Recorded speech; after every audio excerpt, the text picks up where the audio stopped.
Hola, everyone. Listen up, por favor. That means please in Spanish. Are you ready to hear the next part of our story? This chapter is called Lenore, the fourth grade parrot. Lenore, fourth grade parrot. Hola!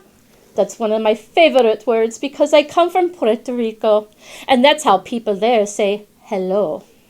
The Spanish for please is por favor, and thank you is gracias. Those three words cover a variety of situations. Another of my favorite words is nevermore, because that's a refrain in a poem called The Raven. A refrain is a word you say over and over. I like to say words over and over. But I don't like to say, Polly wants a cracker. I don't know why some people think I should. My name isn't even Polly. My name is Lenore, and it comes from that same raven poem. But I'm not a raven. I'm a blue and gold macaw, which is a kind of parrot. Luckily, I love poetry. My owner, her name is Rosa da Silva. She says that since we both come from Puerto Rico, poetry is in our blood, along with our accents, I guess. Here is a poem I have been working on. Sitting in the trees, I sometimes sneeze, as loud as you please. With a beak as big as mine, you need to draw the line, or a sneeze will rattle your knees. Okay, I'm still working on it. Some of those fourth graders, believe me, their poems aren't any better. Good poetry or bad, I like being in school with Rosa and the kids. When Rosa first got me, she'd leave me home while she went to school to teach. All day long, nobody else was there. Mr. Da Silva works in a bank. The Da Silva kids go to their own schools. Being alone made me crazy. I started to pluck my feathers. That made Rosa crazy. She was like, eek, I'm going to end up with a bald bird.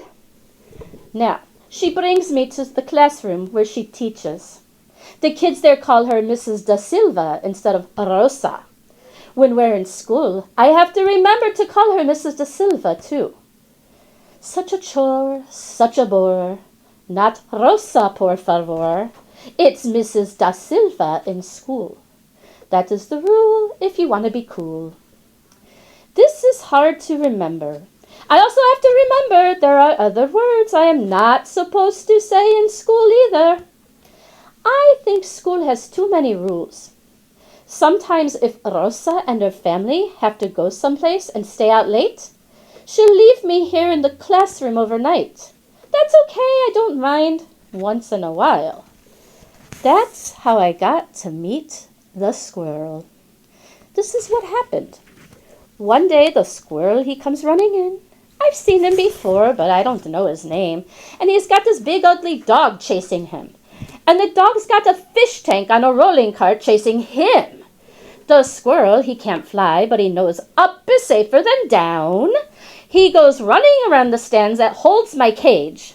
Then he sits on top and he yells down to the dog, "You're ugly and your mother has fleas." I don't know about the mama with the fleas, but I think to myself, surely this dog can't argue about ugly.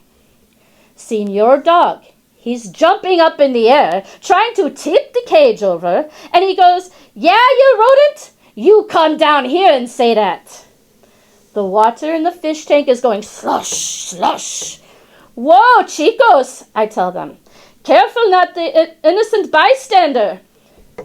There's a little rat, too. But Senora Dog isn't interested in him, just the squirrel. The rat calls up to the squirrel, "I'll get help so there's more of us, like the fish said." The dog keeps barking, so I start squawking. The squirrel is making my cage sway like the boat that brought me here.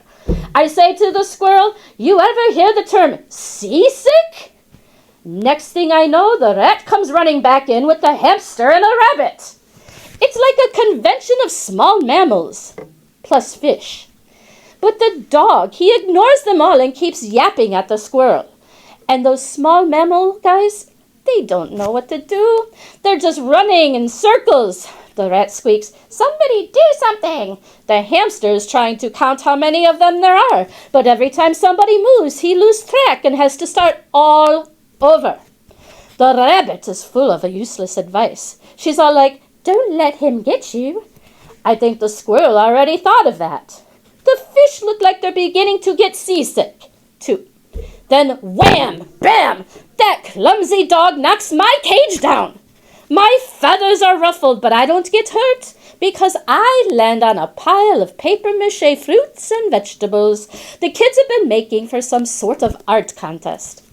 "Sorry," the squirrel says to me as he dashes for the door, but the dog, he's so rude.